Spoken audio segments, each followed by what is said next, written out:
Hi guys, and welcome to another video from Overbite Gaming. And today we're going to be taking a little look at something I'm probably late to the party on, and that is RPCS3.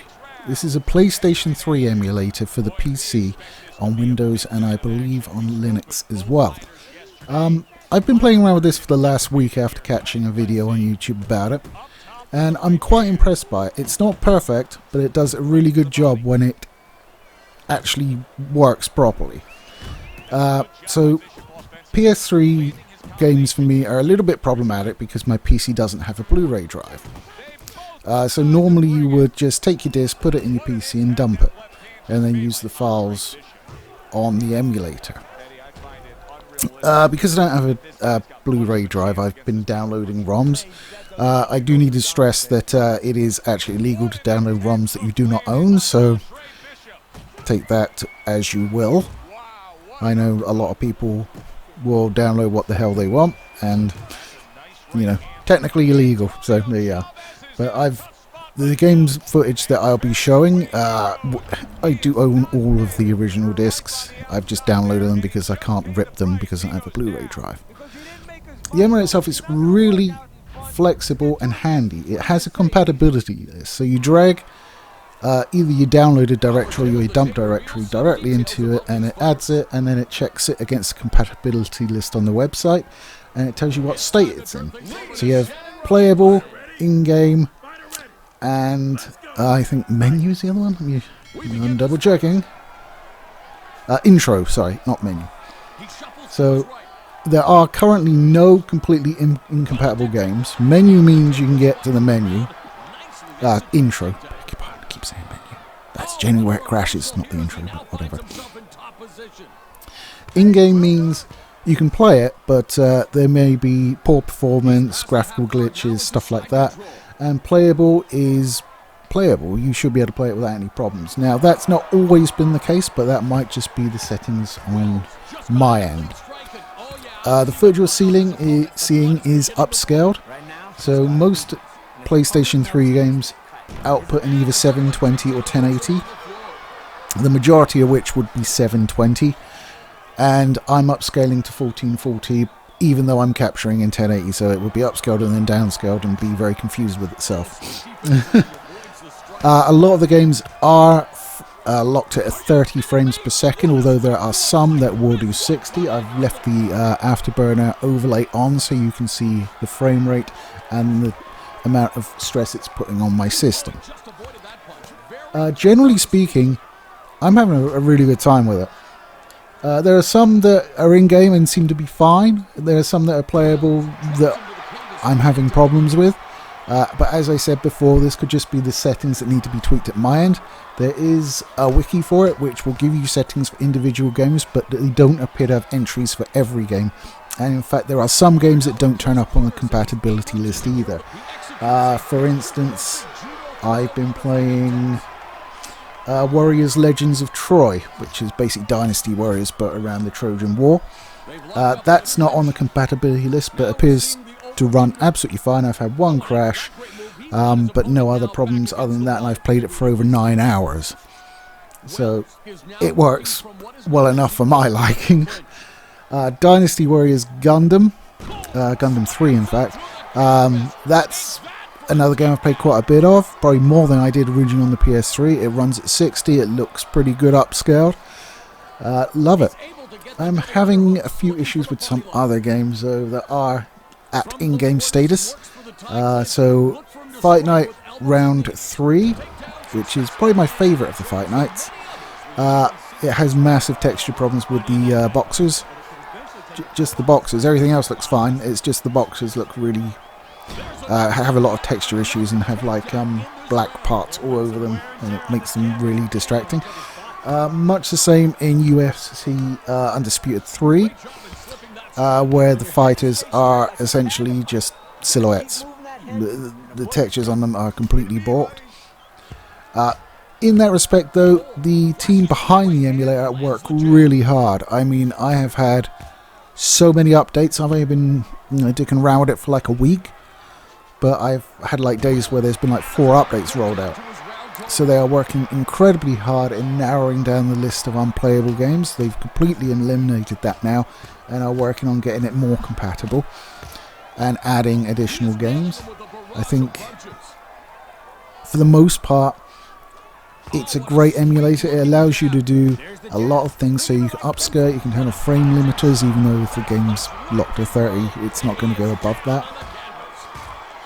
A lot of the games I've played have some issues. It's more annoying when I'm having to download off of like ROM sites that limit my download to between like half a meg and a meg. So, you know, the games themselves range between like 2 gig and like 45 gig. So you can imagine how long it takes to download games in that fashion from that sort of site. And it's really annoying to download a big game and then find out it doesn't work. You can go in the compatibility list ahead of time, but I'm not that clever. But I am having an absolute blast with it. I mean, I still have my PS3, but it's nice to be able to play it on a PC, upscaled, and using a better controller. I've never liked the PS3 controller. It felt like it was designed for a child's hand. I mean, where the handles on either side make it like to your ring finger, or just above. It's just too small for my liking, whereas like playing it on here with an Xbox pad is far more comfortable and I like it a lot more.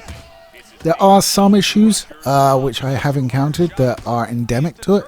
So you have obviously you have the 6-axis control on PS3 and some games require it. So The Godfather, which I remember really liking back in the day, especially like throttling people. It's my throttling simulator. But there's certain parts of that require 6-axis inputs and you can't substitute button presses for them. So I was playing quite happily until I got to that point and then couldn't get by it. Because it just doesn't emulate 6-axis currently. Which is a shame. I have noticed that some of the updates, I'm just not going to say broken the emulator, but certainly have changed the way the game reacts. Silent Hill HD Collection. I know for your purists out there that's blasphemy, but I'm on board with it. So that's Silent Hill 2 and 3. It was working fine. Got an update, went back, played it again, and now it just drops out when you select which game you want to play.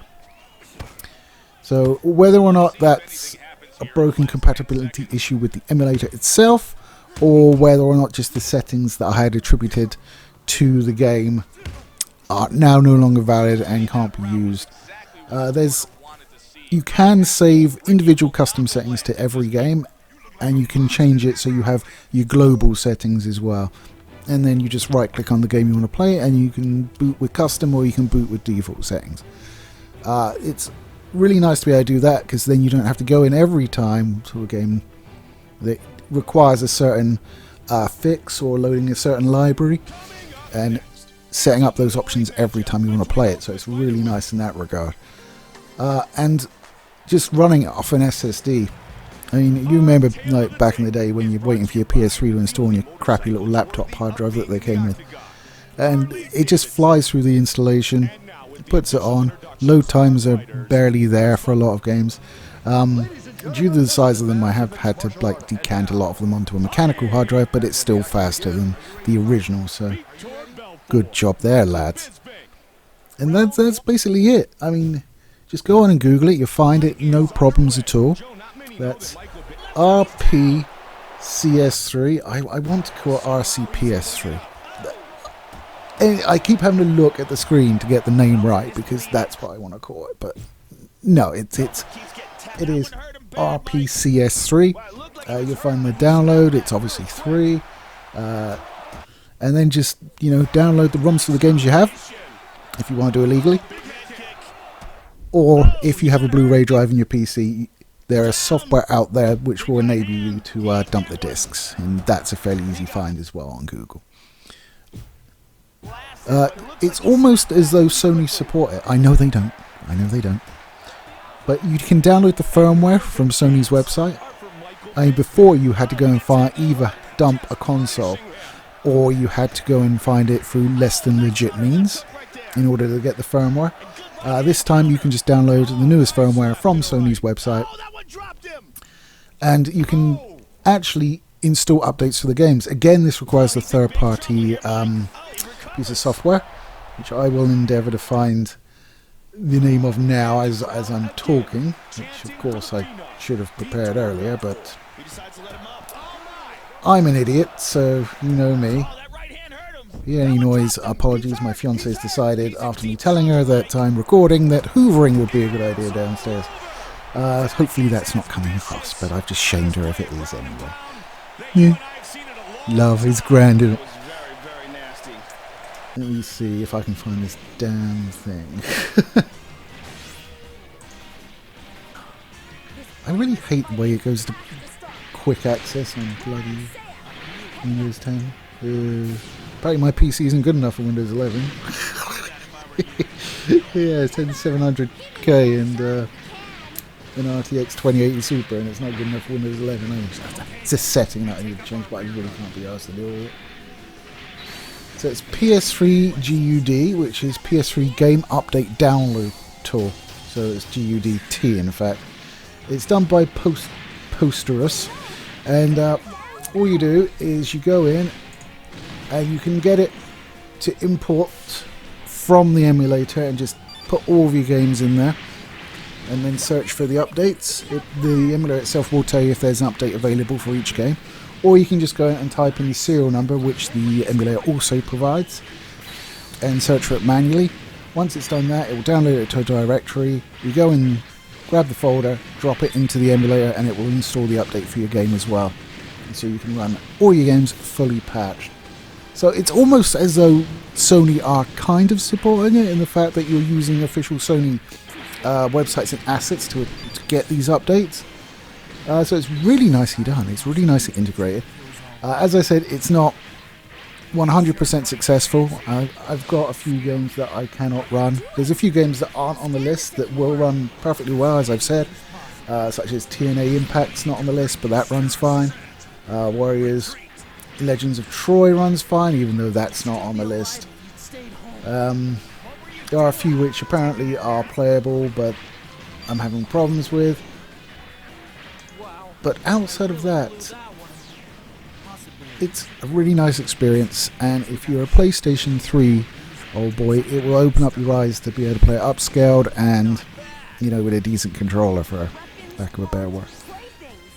Anyway, guys, that's my little ramble. It's almost a public service announcement. I think everybody that was interested and owns PS3 games and wants to experience them in a better format with lesser loading times, upscale graphics, better controller. I won't go into much more about the better controller. But you can see from the screenshot, the footage that I'm showing, just how lovely it is. And for the ones that work perfectly, it is perfect. There's no two ways about it. It's great. I mean, they're updating a lot, so we can expect to see those ones that aren't working gradually come around and start working. Even back in the day when developers programmed for the PS3, it was a difficult task because of the unique processor, the cell processor it had, which apparently was a bastard to code for. So having people doing an emulator that is able to cope with it is just almost miraculous. It was something I never thought I'd see. I mean, if you look at like PS2, the PS2 emulators, like I think PS2 SXE, something like that, and the amount of system resources it takes to run those, I thought like PS3 games would never happen, or it would happen like years down the line when we were running like epic level amount of cores on your home PCs and stuff like that. But no, they've actually done it. And to be fair, outside of the install process, when it's actually sort of assembling the libraries for the emulator, which tops out my CPU at 100%, sort of after that, the CPU is pretty much asleep and the graphics cards is like 30-40% normally.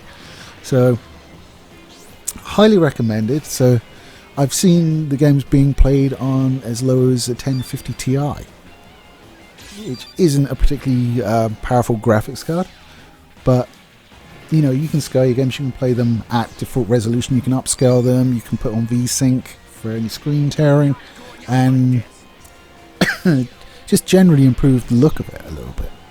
Not all of that will be compatible with every game, so you need to fiddle with the settings, use wikis to try and find the best settings for each game.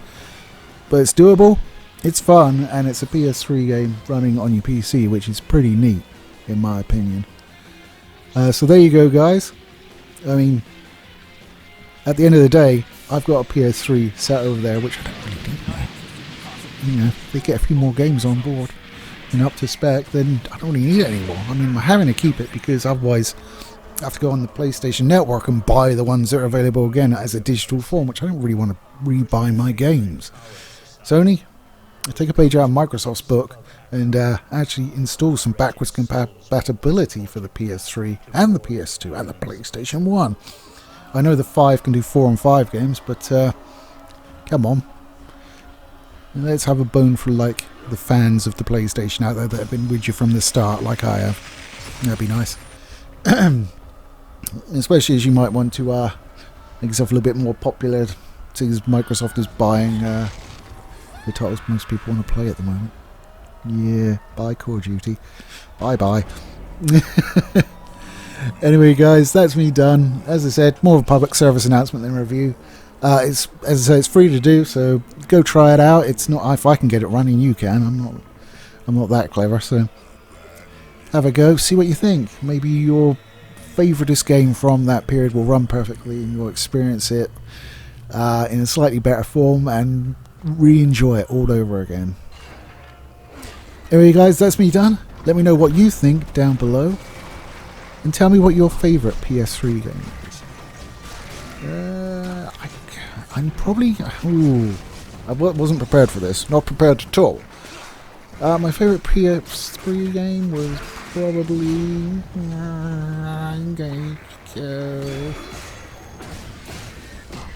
yes, UFC Undisputed 3 was probably my favourite one. I bought all the ones that they released, and that one was easily the best, what with the introduction of Pride and everything. So it's a bugger that it doesn't work properly on this. But hopefully that'll be one of the games that they fix quicker, because it's a more popular game. Red Dead Redemption is also a great game. I prefer the first one over the second one, actually. It does run on the emulator, but it runs at like 11 frames a second. There's significant work that needs to be done on it. And there's graphical glitching as well. So, not just yet, but hopefully soon. Take it easy, guys. I'll catch you next time.